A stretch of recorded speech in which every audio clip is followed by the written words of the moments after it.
Hi friends, mastmaga.comಗೆ ಸ್ವಾಗತ. ನಾನು Amar Prasad. Taiwan ಅನ್ನುವಂಥ ಪುಟಾಣಿ ಸ್ವಯಂ ಆಡಳಿತದ ದ್ವೀಪ ಇದೆಯಲ್ಲ, ಇದನ್ನು ರಾಷ್ಟ್ರ ಅಂತ ಎಲ್ಲರೂ ಇನ್ನೂ ಕೂಡ ಪರಿಗಣಿಸಿಲ್ಲ. ಹಾಗಾಗಿ ಇದನ್ನು ಸೆಲ್ಫ್ ಗವರ್ನ್ಡ್ ಐಲ್ಯಾಂಡ್ ಅಂತಲೇ ಗುರುತಿಸಲಾಗುತ್ತೆ. ಅಂದರೆ ಸ್ವಯಂ ಆಡಳಿತ ಇರೋ ದ್ವೀಪ ಅಂತ, ಅಲ್ಲಿ ಡೆಮೋಕ್ರಸಿ ಇದೆ.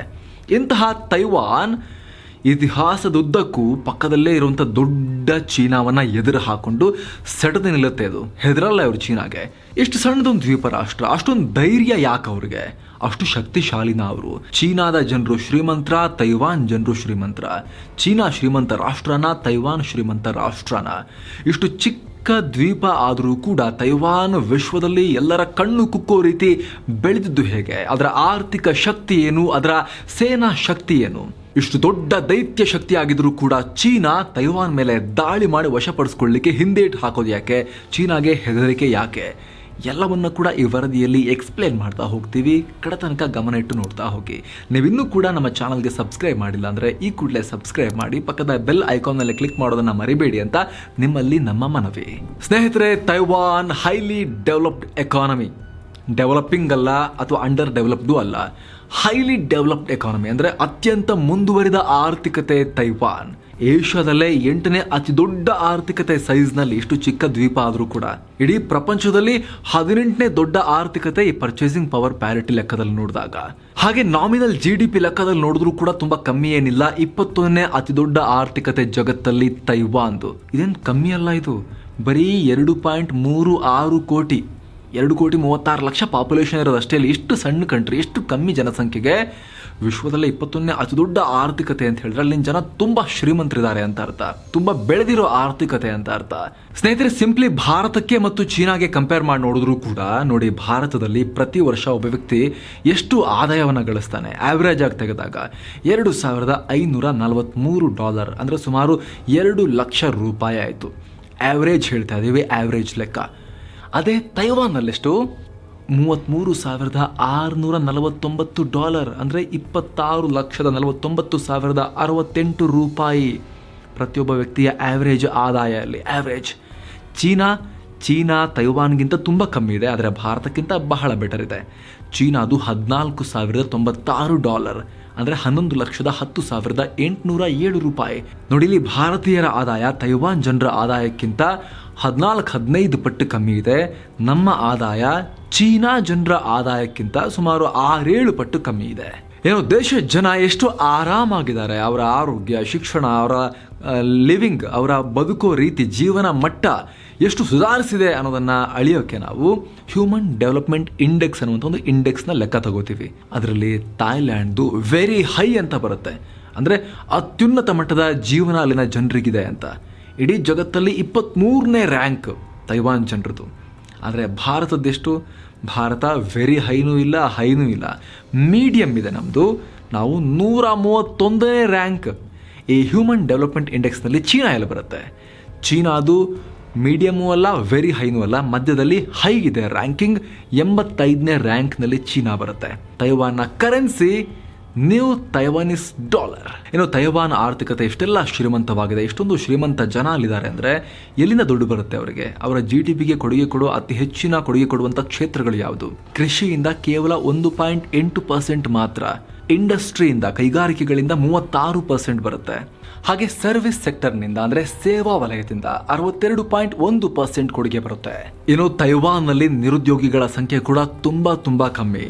ಅನ್ಎಂಪ್ಲಾಯ್ಮೆಂಟ್ ರೇಟ್ ಬರೀ 3.74% ಇದೆ. ಅಂದರೆ 100 ಜನದಲ್ಲಿ 3-3.5 ಜನ ಅಷ್ಟೇ. ಅಂದರೆ 1000 ಲೆಕ್ಕಕ್ಕೆ ತಗೊಂಡಾಗ ಒಂದು 37 ಜನ. 100ರಲ್ಲಿ 4 ಅಲ್ಲ, 3.74 ಜನ ಮಾತ್ರ ನಿರುದ್ಯೋಗಿಗಳಿದ್ದಾರೆ ತೈವಾನ್ನಲ್ಲಿ. ಅದೇ ಭಾರತದಲ್ಲಿ ಎಷ್ಟಿದೆ? 6.80% ಇದೆ ನಿರುದ್ಯೋಗ ದರ. ಚೀನಾದಲ್ಲಿ ಹೆಚ್ಚು ಕಮ್ಮಿ ತೈವಾನ್ನಷ್ಟೇ ಇದೆ, 3.8% ಇದೆ. ಇಂತಹ ತೈವಾನ್ನಲ್ಲಿ ಪ್ರಮುಖ ಉದ್ದಿಮೆಗಳು ಯಾವುದು, ಪ್ರಮುಖ ಕೈಗಾರಿಕೆಗಳು ಯಾವುದು ಅಂದರೆ ಎಲೆಕ್ಟ್ರಾನಿಕ್ಸ್, ಕಮ್ಯುನಿಕೇಷನ್ಸ್ ಮತ್ತು ಇನ್ಫಾರ್ಮೇಷನ್ ಟೆಕ್ನಾಲಜಿ ಪ್ರಾಡಕ್ಟ್ಗಳು, ಪೆಟ್ರೋಲಿಯಂ ರಿಫೈನಿಂಗ್, ಹಾಗೆ ಕೆಮಿಕಲ್, ಟೆಕ್ಸ್ಟೈಲ್, ಕಬ್ಬಿಣ ಮತ್ತು ಉಕ್ಕು, ಸ್ಟೀಲ್, ಈ ಮಷಿನರಿಗಳು, ಸಿಮೆಂಟ್, ಫುಡ್ ಪ್ರೊಸೆಸಿಂಗ್, ವೆಹಿಕಲ್ಗಳು, ಕನ್ಸ್ಯೂಮರ್ ಪ್ರಾಡಕ್ಟ್ಗಳು, ಫಾರ್ಮಾಸ್ಯೂಟಿಕಲ್ ಇಂಡಸ್ಟ್ರಿ, ಹಾಗೆ ಕೃಷಿ ಉತ್ಪನ್ನಗಳಾದ ಅಕ್ಕಿ, ಜೋಳ, ತರಕಾರಿ, ಹಣ್ಣು, ಟೀ, ಹಾಗೆ ಮಾಂಸ ಮತ್ತು ಹೈನುಗಾರಿಕೆ ವಿಚಾರಕ್ಕೆ ಬಂದಾಗ ಹಂದಿ, ಕೋಳಿ, ಗೋವುಗಳು, ಹಾಗೆ ಹಾಲು ಮತ್ತು ಹಾಲಿನ ಉತ್ಪನ್ನ ಮತ್ತು ಮೀನಿನ ಉತ್ಪನ್ನಗಳು ದೊಡ್ಡ ಪ್ರಮಾಣದಲ್ಲಿ ಅಲ್ಲಿ ಇದಕ್ಕೆ ಸಂಬಂಧಪಟ್ಟಂತಹ ಕ್ಷೇತ್ರ ವಿಕಸನ ಆಗಿದೆ. ಏನು ನೈಸರ್ಗಿಕ ಸಂಪನ್ಮೂಲದ ವಿಚಾರಕ್ಕೆ ಬಂದಾಗ ಸಣ್ಣ ಪ್ರಮಾಣದ ಕಲ್ಲಿದ್ದಲಿದೆ, ಜಾಸ್ತಿ ಏನಿಲ್ಲ. ಸ್ವಲ್ಪ ನ್ಯಾಚುರಲ್ ಗ್ಯಾಸ್ ಕೂಡ ಇದೆ. ಲೈಮ್ ಸ್ಟೋನ್ ತುಂಬ ಚೆನ್ನಾಗಿ ಅಲ್ಲಿ ಸಿಗುತ್ತೆ. ಮಾರ್ಬಲ್ ಮತ್ತು ಈ ಆಪ್ಸೆಸ್ಟೋಸ್ ಇವೆಲ್ಲವೂ ಕೂಡ ಅಲ್ಲಿ ನೈಸರ್ಗಿಕ ಸಂಪನ್ಮೂಲಗಳು ಸಿಗ್ತವೆ. ಏನು ಯಾವುದೇ ದೇಶ ಉದ್ಧಾರ ಆಗಬೇಕು ಅಂದ್ರೆ ಅಲ್ಲಿ ಬಿಸ್ನೆಸ್ಗಳು ಚೆನ್ನಾಗಿ ಬೆಳಬೇಕು, ಉದ್ಯೋಗ ಸೃಷ್ಟಿ ಆಗಬೇಕು. ಅದಕ್ಕೆ ಅಲ್ಲಿ ನಿರುದ್ಯೋಗ ದರ ತುಂಬ ಕಮ್ಮಿ ಇರೋದು. ಹಾಗಾದರೆ ಈ ರೀತಿ ಉದ್ಯಮಗಳು ಬೆಳಿಬೇಕು ಅಂದರೆ ಉದ್ಯಮ ಮಾಡೋಕ್ಕೆ, ಬಿಸ್ನೆಸ್ ಮಾಡೋಕ್ಕೆ ಯೋಗ್ಯ ವಾತಾವರಣ ಇರಬೇಕು. ಅದಕ್ಕೊಂದು ರ್ಯಾಂಕಿಂಗ್ ಇದೆ, is of doing business ranking ಅಂತ. ಸುಲಭವಾಗಿ ಬಿಸ್ನೆಸ್ ಮಾಡೋಕ್ಕೆ ಸಾಧ್ಯ ಇರೋ ದೇಶಗಳ ಪಟ್ಟಿ. ಈ ಪಟ್ಟಿಯಲ್ಲಿ ತೈವಾನ್ 15ನೇ ಸ್ಥಾನದಲ್ಲಿ ಬರುತ್ತೆ. ಇಡೀ ಜಗತ್ತಲ್ಲಿ 15ನೇ ರ್ಯಾಂಕಿಂಗನ್ನು ಪಡ್ಕೊಂಡಿದೆ. ತುಂಬ ಒಳ್ಳೆಯದಿದು. 15th ರ್ಯಾಂಕ್ ಅಂತ ಹೇಳಿದ್ರೆ ವೆರಿ ಈಸಿ ಅನ್ನೋ ಸ್ಟೇಟಸ್ ಸಿಗುತ್ತೆ. ಬಿಸ್ನೆಸ್ ಮಾಡೋಕ್ಕೆ ವೆರಿ ಈಸಿ ತೈವಾನಲ್ಲಿ ಅನ್ನೋ ಸ್ಟೇಟಸ್ ಸಿಗುತ್ತೆ ಅವರಿಗೆ. ಚೀನಾ ಎಲ್ಲಿದೆ? 31ನೇ ರ್ಯಾಂಕಲ್ಲಿದೆ. ಆದರೂ ಕೂಡ ಇದು ವೆರಿ ಈಸಿ ಅನ್ನೋ ಸ್ಟೇಟಸನ್ನೇ ಪಡ್ಕೊಳ್ಳುತ್ತೆ. ಭಾರತ ಇತ್ತೀಚೆಗೆ ಸ್ವಲ್ಪ ಸುಧಾರಿಸಿ 63ನೇ ಸ್ಥಾನಕ್ಕೆ ಹೋಗಿದೆ. ಇದು ವೆರಿ ಈಸಿ ಅಲ್ಲ, ಜಸ್ಟ್ ಈಸಿ ಅನ್ನೋ ಸ್ಟೇಟಸನ್ನು ಪಡ್ಕೊಡುತ್ತೆ. ಏನೋ ಒಂದು ದೇಶ ಶ್ರೀಮಂತನ, ಬಡ ದೇಶನ, ಆ ದೇಶದ ಬಳಿ ಎಷ್ಟು ದುಡ್ಡು ಕಾಸಿದೆ, ಎಷ್ಟು ಆ ದೇಶದ ಬಳಿ ವಿದೇಶಿ ಕರೆನ್ಸಿ ಇದೆ, ಎಷ್ಟು ಖಜಾನೆ ಭರ್ತಿಯಾಗಿದೆ ಅನ್ನೋದನ್ನು ಡಿಸೈಡ್ ಮಾಡೋ ಇನ್ನೊಂದು ಅಂಶ ಯಾವುದು ಗೊತ್ತಾ? ಆ ದೇಶ ಎಷ್ಟು ರಫ್ತು ಮಾಡುತ್ತೆ. ತುಂಬ ರಫ್ತು ಮಾಡುತ್ತೆ, ಬಟ್ ಆಮದು ಕಮ್ಮಿ ಮಾಡ್ಕೊಳ್ಳುತ್ತೆ. ಅಂದರೆ ಆ ದೇಶದ ಆರ್ಥಿಕತೆ ತುಂಬ ಚೆನ್ನಾಗಿದೆ, ಎಕ್ಸ್ಪೋರ್ಟಿಂದಾಗಿ ತುಂಬ ಅರ್ನ್ ಮಾಡ್ತಿದೆ, ಆ ದೇಶ ತುಂಬ ಗಳಿಸ್ತಾ ಇದೆ ಅಂತ ಅರ್ಥ. ತೈವಾನ್ ಪ್ರತಿ ವರ್ಷ $500 ಬಿಲಿಯನ್ ರಫ್ತು ಮಾಡುತ್ತೆ. ಅಂದರೆ ಸುಮಾರು 39 ಲಕ್ಷ ಕೋಟಿ ರೂಪಾಯಿ ಬೆಲೆ ಬಾಳೋದು. ಆದರೆ ಆಮದು ತುಂಬ ಕಮ್ಮಿ ಇದೆ. ಇದಕ್ಕಿಂತ ಬರೀ $300 ಬಿಲಿಯನ್ ಅವರು ಆಮದು ಮಾಡ್ಕೊಳ್ತಾರೆ. ರಫ್ತು $500 ಬಿಲಿಯನ್. ಭಾರತ $422 ಬಿಲಿಯನ್ ರಫ್ತು ಮಾಡುತ್ತೆ. 33 ಲಕ್ಷ ಕೋಟಿ ರೂಪಾಯಿ ಮಾತ್ರ. 140 ಕೋಟಿ ಜನಸಂಖ್ಯೆಯ ವಿಶಾಲ ದೇಶ $422 ಬಿಲಿಯನ್ ಅಷ್ಟೇ ರಫ್ತು ಮಾಡೋದು. ಬರೀ 2.25 ಕೋಟಿ ಜನಸಂಖ್ಯೆಯ ಪುಟ್ಟ ಒಂದು ದ್ವೀಪ ನಮಗಿಂತಲೂ ಜಾಸ್ತಿ $500 ಬಿಲಿಯನ್ ರಫ್ತು ಮಾಡುತ್ತೆ. ಲೆಕ್ಕ ಹಾಕಿ ಅಲ್ಲಿಗೆ ಹೋಗೋ ಸಂಪತ್ತು ಕಮ್ಮಿ ಜನರ ನಡುವೆ ಹಂಚಿ ಹೋಗುತ್ತೆ. ಹಾಗಾಗಿ ಆ ಜನ ಶ್ರೀಮಂತರಾಗಿರೋದು. ಭಾರತ ಆಮದು ಎಷ್ಟು ಮಾಡ್ಕೊಳ್ಳುತ್ತೆ? ಇಲ್ಲಿ ರಫ್ತು ಮಾಡೋದು $422 ಬಿಲಿಯನ್, 33 ಲಕ್ಷ ಕೋಟಿ ರೂಪಾಯಿದು. ನಾವು ಆಮದು ಮಾಡ್ಕೊಳ್ಳೋದು ಅದಕ್ಕಿಂತಲೂ ತುಂಬ ಜಾಸ್ತಿ. ನಮ್ಮದು ಉಲ್ಟಾ, ಇಲ್ಲಿ ಆಮದು ಜಾಸ್ತಿ. ನಮ್ಮದು $622 ಬಿಲಿಯನ್ ಅಷ್ಟು. ನಮ್ಮ ದುಡ್ಡೆಲ್ಲ ವಿದೇಶಕ್ಕೆ ಹರಿದೋಗೋದೇ ಜಾಸ್ತಿ ನಮ್ಮದು. ಆ ರೀತಿ ಹಣೆ ಬರೋದು ನಮ್ಮದು. ಚೀನಾ ರಫ್ತು ಮಾಡೋದು ಕಂಪೇರೇ ಮಾಡೋಕ್ಕಾಗಲ್ಲ. 3.36 ಮಿಲಿಯನ್, ಬಿಲಿಯನ್ ಅಲ್ಲ, ಟ್ರಿಲಿಯನ್, $3.36 ಟ್ರಿಲಿಯನ್, $265 ಲಕ್ಷ ಕೋಟಿ ರೂಪಾಯಿಯಷ್ಟು ರಫ್ತು ಮಾಡುತ್ತೆ ಚೀನಾ ಪ್ರತಿ ವರ್ಷ. ಹಾಗಾದರೆ ಚೈನಾ ಆಮದು ಎಷ್ಟು ಮಾಡ್ಕೊಳ್ಳುತ್ತೆ? ಇವ್ರದ್ದು ಕಮ್ಮಿನೇ ಇದೆ. ರಫ್ತು ಮಾಡೋದಕ್ಕಿಂತ ಜಾಸ್ತಿ ಆಮದು ಮಾಡ್ಕೊಳ್ತಿಲ್ಲ ಇವರು. ರಫ್ತು $3.36 ಟ್ರಿಲಿಯನ್ ಆದರೆ ಆಮದು $2.69 ಟ್ರಿಲಿಯನ್. ಇನ್ನು ಇತ್ತೀಚೆಗೆ ನೋಡ್ತಾ ಇದೆ ವಿದೇಶಿ ವಿನಿಮಯ ಸಂಗ್ರಹದ ಬಗ್ಗೆ ಡಿಸ್ಕಷನ್ ಆಗ್ತಾ ಇರುತ್ತೆ. ವಿದೇಶಿ ವಿನಿಮಯ ಸಂಗ್ರಹ ಭಾರತದಲ್ಲಿ ಅಷ್ಟಾಯಿತು, ಕುಸಿತು ಅಥವಾ ಜಾಸ್ತಿ ಆಯಿತು. ಶ್ರೀಲಂಕಾ ದಿವಾಳಿ ಆಗೋಕ್ಕೆ ಅವರ ವಿದೇಶಿ ವಿನಿಮಯ ಸಂಗ್ರಹ ಫಾರೆಕ್ಸ್ ರಿಸರ್ವ್ ಕುಸ್ತಿರೋದೇ ಕಾರಣ. ಅವ್ರ ಹತ್ರ ವಿದೇಶಗಳಿಂದ ಅಗತ್ಯ ವಸ್ತುಗಳನ್ನು ತರಿಸ್ಕೊಳ್ಳೋಕ್ಕೂ ಕೂಡ ಈಗ ವಿದೇಶಿ ದುಡ್ಡಿಲ್ಲ ಅವ್ರ ಹತ್ರ ಅಂತ.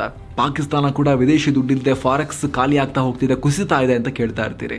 ಹಾಗಾಗಿ ಫಾರೆಕ್ಸ್ ತುಂಬ ಇಂಪಾರ್ಟೆಂಟ್ ಆಗುತ್ತೆ ಆ ದೇಶದ ಪರ್ಚೇಸಿಂಗ್ ಪವರನ್ನು ಡಿಸೈಡ್ ಮಾಡುವಲ್ಲಿ. ಹಾಗಾದರೆ ತೈವಾನ್ ಹತ್ರ, ಭಾರತದ ಹತ್ರ, ಚೀನಾ ಹತ್ರ ಫಾರಿನ್ ಎಕ್ಸ್ಚೇಂಜ್ ರಿಸರ್ವ್ ಎಷ್ಟಿದೆ ನೋಡ್ತಾ ಹೋಗೋಣ ಬನ್ನಿ. ತೈವಾನ್ ಹತ್ರ 47 ಲಕ್ಷ ಕೋಟಿ ರೂಪಾಯಿ ಬೆಲೆ ಬಾಳುವ ವಿದೇಶಿ ವಿನಿಮಯ ಸಂಗ್ರಹ ಇದೆ.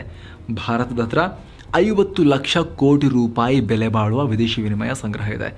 ಚೀನಾ ಹತ್ರ 250 ಲಕ್ಷ ಕೋಟಿ ರೂಪಾಯಿ ಬೆಲೆ ಬಾಳುವಷ್ಟು ಫಾರಿನ್ ಕರೆನ್ಸಿ ಇದೆ. ಚೀನಾ ಸಿಕ್ಕಾಪಟ್ಟೆ ಜಾಸ್ತಿ ಇದೆ. ಆದರೆ ಭಾರತ ಮತ್ತು ತೈವಾನ್ನ ಕಂಪ್ಯಾರಿಸನ್ ನೋಡಿ. ಅಗೇನ್ ಭಾರತ ಇಷ್ಟು ದೊಡ್ಡ ದೇಶ, ನಾವು ವಿಶ್ವದಲ್ಲೇ ನಮ್ಮನ್ನು ನಾವು ಬಹಳ ಮಹತ್ವ ಕೊಡ್ಕೊತೀವಿ ನಾವು. ಆದರೆ ನಮಗಿಂತ ನಮ್ಮದು ಒಂದು ತುಂಡಷ್ಟೇ ತೈವಾನ್ ಭಾರತ ಕಂಪೇರ್ ಮಾಡಿದ್ರೆ, ಒಂದು ಸಣ್ಣ ರಾಜ್ಯಕ್ಕಷ್ಟೇ ನೀವು ಹೋಲಿಕೆ ಮಾಡ್ಬೋದು. 2.3 ಕೋಟಿ ಜನಸಂಖ್ಯೆ ಇರೋ ಸಣ್ಣದೊಂದು ದ್ವೀಪ. ಅವರು ಹೆಚ್ಚು ಕಮ್ಮಿ ನಮ್ಮಷ್ಟೇ ವಿದೇಶಿ ವಿನಿಮಯ ಸಂಗ್ರಹವನ್ನು ಹೊಂದಿದ್ದಾರೆ. 130 ಕೋಟಿ ಇರುವಂತಹ ಜನಸಂಖ್ಯೆ ಇರುವಂಥ ಇಷ್ಟು ದೊಡ್ಡ ಫ್ಯಾಮಿಲಿಗೆ ಬರೀ 50 ಲಕ್ಷ ಕೋಟಿ ರೂಪಾಯಿ ವಿದೇಶಿ ವಿನಿಮಯ ಸಂಗ್ರಹ. ಬರೀ 2.25 ಕೋಟಿ ಜನಸಂಖ್ಯೆ ಇರೋ ತೈವಾನ್ಗೆ, ಆ ಫ್ಯಾಮಿಲಿಗೆ, ಆ ಕುಟುಂಬಕ್ಕೆ 47 ಲಕ್ಷ ಕೋಟಿ ರೂಪಾಯಿಯಷ್ಟು ವಿದೇಶಿ ವಿನಿಮಯ ಸಂಗ್ರಹ. ಏನೋ ತೈವಾನ್ ಸೇನೆ ವಿಚಾರಕ್ಕೆ ಬಂದಾಗ ಕ್ವಿಕ್ ಆಗಿ ಒಂದಷ್ಟು ನಂಬರ್ಸ್ ನೋಡ್ತಾ ಹೋಗೋಣ. ತೀರಾ ಸಣ್ಣದು, ಏನು ದುರ್ಬಲ ದೇಶ ಏನಲ್ಲ ಇದು. ವಿಶೇಷವಾಗಿ ಮುಂದೆ ನಾನು ಪದೇ ಪದೇ ಹೇಳೋದಿಲ್ಲ ಸ್ನೇಹಿತರೆ, ತೈವಾನ್ಗೆ ಬರುವಂಥ ದೊಡ್ಡ ಪ್ರಮಾಣದ ಶಸ್ತ್ರಾಸ್ತ್ರಗಳ ಆಮದು ಇದೆಯಲ್ಲ, ಅವರು ತುಂಬ ದೊಡ್ಡ ಪ್ರಮಾಣದಲ್ಲಿ ತೈವಾನ್ನವರು ಕೂಡ ಉತ್ಪತ್ತಿ ಮಾಡಿಕೊಳ್ತಾರೆ. ಡಿಫೆನ್ಸ್ ಇಂಡಸ್ಟ್ರಿ ಚೆನ್ನಾಗಿದೆ. ಅದು ಬಿಟ್ಟರೆ ಅಮೆರಿಕ ತುಂಬ ದೊಡ್ಡ ಪ್ರಮಾಣದಲ್ಲಿ ಕೊಡುತ್ತೆ. ಆಸ್ಟ್ರೇಲಿಯಾ, UK ಇವರೆಲ್ಲರೂ ಕೂಡ ತೈವಾನ್ಗೆ ಡಿಫೆನ್ಸ್ ಸಪ್ಲೈಯರ್ಸ್ ಆಗಿದ್ದಾರೆ. ಮುಂದೆ ನಾವು ಹೇಳ್ತಾ ಹೋಗ್ತೀವಿ ಶಸ್ತ್ರಾಸ್ತ್ರಗಳು ಯಾವುದೆಲ್ಲ ಇದೆ ಅಂತ. ಇದರಲ್ಲಿ ಹೆಚ್ಚಿನವು ಈ ದೇಶಗಳಿಂದಲೇ ಬಂದಿವೆ. ಮೊದಲನೇದಾಗಿ ಇಲ್ಲಿ ಎಷ್ಟು ಸೈನಿಕರಿದ್ದಾರೆ ಅಂತ ನೋಡಿದಾಗ, ಆಕ್ಟಿವ್ ಸೈನಿಕರು 1,65,000 ಜನ ಇದ್ದಾರೆ. ಆದರೆ ರಿಸರ್ವ್ ತುಂಬ ದೊಡ್ಡ ಪ್ರಮಾಣದಲ್ಲಿದ್ದಾರೆ. 16,55,000 ರಿಸರ್ವ್ ಯೋಧರು ತೈವಾನ್ ಇದ್ದಾರೆ. ತೈವಾನ್ನ ಡಿಫೆನ್ಸ್ ಬಜೆಟ್ $17 ಬಿಲಿಯನ್. ಭಾರತದ್ದೆಷ್ಟು? $66 ಬಿಲಿಯನ್. ಚೀನಾದು $229 ಬಿಲಿಯನ್. ಆಗಲೇ ಹೇಳಿದ್ವಿ, $1 ಬಿಲಿಯನ್ ಅಂದರೆ 8,000 ಕೋಟಿ ರೂಪಾಯಿ. ಇನ್ನು ತೈವಾನ್ ಬಳಿ ಇರೋ ಶಸ್ತ್ರಾಸ್ತ್ರ ಮತ್ತು ಯುದ್ಧಕ್ಕೆ ಸಂಬಂಧಪಟ್ಟ ಉಪಕರಣಗಳ ವಿಚಾರಕ್ಕೆ ಬಂದಾಗ, ಟ್ಯಾಂಕ್ಗಳೆಷ್ಟಿದೆ, ಶಿಪ್ ಎಷ್ಟಿದೆ, ಅವರ ಹತ್ರ ಫೈಟರ್ ಜೆಟ್ಗಳು ಎಷ್ಟಿದಾವೆ, ಯುದ್ಧ ವಿಮಾನಗಳು ಇದೆಲ್ಲ ಎಷ್ಟಿದೆ ಅಂತ ನಾವು ನೋಡ್ತಾ ಹೋದರೆ 3,000ಕ್ಕೂ ಅಧಿಕ ಟ್ಯಾಂಕ್ಗಳು ತೈವಾನ್ ಬಳಿ ಇವೆ. 3,000ಕ್ಕೂ ಅಧಿಕ. 12,500ಕ್ಕೂ ಅಧಿಕ ಆರ್ಮರ್ಡ್ ವೆಹಿಕಲ್ಗಳು ಕೂಡ ತೈವಾನ್ ಬಳಿ ಇದೆ. 22ಕ್ಕೂ ಅಧಿಕ ಆಂಫಿಬಿಯಸ್ ವೆಹಿಕಲ್ ಇದೆ. ಅಂದರೆ ಅದು ಸಮುದ್ರದಲ್ಲೂ ನೀರಲ್ಲೂ ಹೋಗುತ್ತೆ, ಆಮೇಲೆ ಬೇಕಾದರೆ ನೆಲದ ಮೇಲೂ ಕೂಡ ಹರ್ಕೊಂಡು ಹೋಗುತ್ತೆ. ಇಂತಹ ವಾಹನ 22ಕ್ಕೂ ಅಧಿಕ ಇದೆ. 1,700ಕ್ಕೂ ಅಧಿಕ ಆರ್ಟಿಲರಿ ಸಿಸ್ಟಮ್ಸ್ ಇದೆ ತೈವಾನ್ ಹತ್ರ. ಅದರಲ್ಲಿ ಲೇಸರ್ ಗೈಡೆಡ್ ಆರ್ಟಿಲರಿ ಸಿಸ್ಟಮ್ಸ್ ಕೂಡ ಸೇರಿವೆ. 200ಕ್ಕೂ ಅಧಿಕ ಹೆಲಿಕಾಪ್ಟರ್ಗಳಿವೆ. 65ಕ್ಕೂ ಅಧಿಕ ಡ್ರೋನ್ಗಳಿವೆ. 600ಕ್ಕೂ ಅಧಿಕ ಫೈಟರ್ ಜೆಟ್ಗಳು, ಟ್ರಾನ್ಸ್ಪೋರ್ಟ್ ವಿಮಾನಗಳು ಮತ್ತು ಟ್ರೈನಿಂಗ್ ವಿಮಾನಗಳಿವೆ. 4,600ಕ್ಕೂ ಅಧಿಕ ಏರ್ಕ್ರಾಫ್ಟ್ ಮೂಲಕ ಫೈರ್ ಮಾಡಬಲ್ಲ ಶಸ್ತ್ರಾಸ್ತ್ರಗಳಿವೆ. ಏರ್ಕ್ರಾಫ್ಟ್ ಮಿಸೈಲ್ಸ್ ಇವೆ ತೈವಾನ್ ಬಳಿ. ಇನ್ನು ಆಂಟಿ ಏರ್ಕ್ರಾಫ್ಟ್ ಮಿಸೈಲ್ಸ್ ಅಂದರೆ ವಿಮಾನ ನಿರೋಧಕ ಕ್ಷಿಪಣಿಗಳು, ವಿಮಾನವನ್ನು ಹೊಡೆದುರುಳಿಸೋಕೆ ಬಳಸುವಂಥ ಕ್ಷಿಪಣಿಗಳ ವಿಚಾರಕ್ಕೆ ಬಂದಾಗ ಅದು 2,900ಕ್ಕೂ ಅಧಿಕ ಇದೆ. ಇದರಲ್ಲಿ ಹೆಚ್ಚಿನವು ಅಮೆರಿಕದಿಂದ ಸಪ್ಲೈ ಆಗಿರುವಂತಹ ಸ್ಟಿಂಜರ್ಸ್ ಇವೆ. ಇನ್ನು ಆಂಟಿ ಶಿಪ್ ಕ್ಷಿಪಣಿಗಳು, ಹಡಗುಗಳನ್ನು ಉಡಾಯಿಸೋಕೆ ಬಳಸುವಂತಹ ಕ್ಷಿಪಣಿಗಳು 250ಕ್ಕೂ ಅಧಿಕ ಇದೆ ತೈವಾನ್ ಬಳಿ. ಜೊತೆಗೆ ಟ್ಯಾಂಕ್ಗಳನ್ನು ಉಡಾಯಿಸೋಕೆ, ಯುದ್ಧ ಟ್ಯಾಂಕ್ಗಳನ್ನು ಉಡಾಯಿಸೋಕೆ ಬಳಸುವಂಥ ಕ್ಷಿಪಣಿಗಳು, ಆಂಟಿ ಟ್ಯಾಂಕ್ ಮಿಸೈಲ್ಸ್ 6,600ಕ್ಕೂ ಅಧಿಕ ಇವೆ. ಇನ್ನು ನೆಲದ ಮೇಲಿನ ಟಾರ್ಗೆಟ್ಗಳನ್ನು ಉಡಾಯಿಸೋಕೆ ಬಳಸುವಂಥ ಕ್ಷಿಪಣಿಗಳು 600ಕ್ಕೂ ಅಧಿಕ ಇದೆ. ಇನ್ನು ತೈವಾನ್ ನೌಕಾಪಡೆ, ತೈವಾನ್ ನೇವಿ ವಿಚಾರಕ್ಕೆ ಬಂದಾಗ 4 ಡಿಸ್ಟ್ರಾಯರ್ಗಳಿವೆ, 22 ಫ್ರಿಗೇಟ್ಸ್ ಇವೆ, 2 ಕಾರ್ವೆಟ್ಸ್ ಇವೆ. ಇವೆಲ್ಲವೂ ಕೂಡ ಬೇರೆ ಬೇರೆ ಶ್ರೇಣಿಯ ಮತ್ತು ದರ್ಜೆಯ ಯುದ್ಧ ನೌಕೆಗಳು. ಜೊತೆಗೆ ಪ್ಯಾಟ್ರೋಲ್ ವೆಸಲ್ಸ್ ಅಂದರೆ ಈ ಗಸ್ತು ತಿರುಗೋಕೆ ಬಳಸುವಂತಹ ನೌಕೆಗಳು ಮತ್ತು ಈ ಮಿಸೈಲ್ ಶಿಪ್ಗಳು 43ಕ್ಕೂ ಅಧಿಕ ಇವೆ. ಮೈನ್ ಹಂಟರ್ಸ್ ಅಂದರೆ ಈ ಸಮುದ್ರದಲ್ಲಿ ಯಾನ ಮಾಡಬೇಕಾದ್ರೆ ಅಥವಾ ಸಮುದ್ರದ ವಾರ್ಫೇರ್ ವಿಚಾರಕ್ಕೆ ಬಂದಾಗ ಸಮುದ್ರದ ಆಳದಲ್ಲಿ ಮೈನ್ಗಳನ್ನು ಹಾಕಿರ್ತಾರೆ. ಅದರಿಂದನೇ ಎಷ್ಟೋ ಸಲ ಯುದ್ಧ ನೌಕೆಗಳನ್ನು ಮುಳುಗಿಸಿಬಿಡ್ತಾರೆ. ಅದನ್ನು ಹಂಟ್ ಮಾಡುವಂಥದ್ದು ಅಂದರೆ ಈ ಸಿ ಮೈನ್ಗಳನ್ನು, ಸಮುದ್ರದ ಆಳದಲ್ಲಿ ಹುದುಗಿಸಿಟ್ಟಿರೋ ಮೈನ್ಗಳನ್ನು ಪತ್ತೆ ಹಚ್ಚಿ ನಿಷ್ಕ್ರಿಯ ಮಾಡುವಂಥ ನೌಕೆಗಳು, ಮೈನ್ ಹಂಟರ್ಸ್ 14ಕ್ಕೂ ಅಧಿಕ ಇದೆ ತೈವಾನ್ ಬಳಿ. ಜೊತೆಗೆ ಗ್ರೌಂಡ್ ಸಪೋರ್ಟ್ ಶಿಪ್ಸ್ 9ಕ್ಕೂ ಅಧಿಕ ಇದೆ. ಅಂದರೆ ಯಾವುದೋ ಒಂದು ಜಾಗದಲ್ಲಿ ನೆಲದಲ್ಲಿ ಕದನ ನಡೀತಾ ಇದೆ, ಅಲ್ಲಿಗೆ ಟ್ಯಾಂಕ್ಗಳನ್ನು ಸಪ್ಲೈ ಮಾಡಬೇಕು, ಯೋಧರನ್ನು, ಯುದ್ಧೋಪಕರಣಗಳನ್ನು ಸಪ್ಲೈ ಮಾಡಬೇಕು, ಅಂಥ ಶಿಪ್ಗಳು 9ಕ್ಕೂ ಅಧಿಕ ಇದೆ. ಸಬ್ಮರೀನ್ಸ್ ಅಂದರೆ ಜಲಾಂತರ್ಗಾಮಿಗಳು 4 ಇನ್ನು ತೈವಾನ್ ಬಳಿ ಏರ್ ಡಿಫೆನ್ಸ್ ಸಿಸ್ಟಮ್ 530ಕ್ಕೂ ಅಧಿಕ ಇದೆ. ಇದರಲ್ಲಿ ಅಮೆರಿಕ ನಿರ್ಮಿತ RIM-7 ಸೀ ಸ್ಪ್ಯಾರೋ ಹೆಚ್ಚಿವೆ. ಜೊತೆಗೆ ಪೇಟ್ರಿಯಾಟ್ PAC-2 ಕೂಡ ಸಾಕಷ್ಟು ಸಂಖ್ಯೆಯಲ್ಲಿ ತೈವಾನ್ ಬಳಿ ಇದೆ ಏರ್ ಡಿಫೆನ್ಸ್ ವಿಚಾರಕ್ಕೆ ಬಂದಾಗ.